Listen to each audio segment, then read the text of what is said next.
জীবনে কত হাদিসই পড়লাম, কিন্তু এই হাদিসটা পড়ে হাদিসের প্রেমে পড়ে গেছি। হাদিসটা হচ্ছে, আপনি যখন নিজের ঘরে নীরবে কান্না করেন, আল্লাহ তখন ফেরেশতাদের উদ্দেশ্য করে বলেন, কোন জিনিস আমার এই বান্দার চোখে পানি আনলো? ফেরেশতাগণ বলেন, আপনার বান্দা সুখে নেই, আপনার বান্দা অনেকদিন হাসেনি।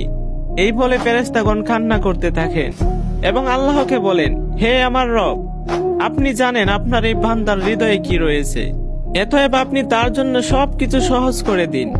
আল্লাহ বলেন, আমার এই বান্দা এমন কিছু জীবন থেকে হারিয়ে ফেলেছে যা সে অধিক ভালোবেসেছিল।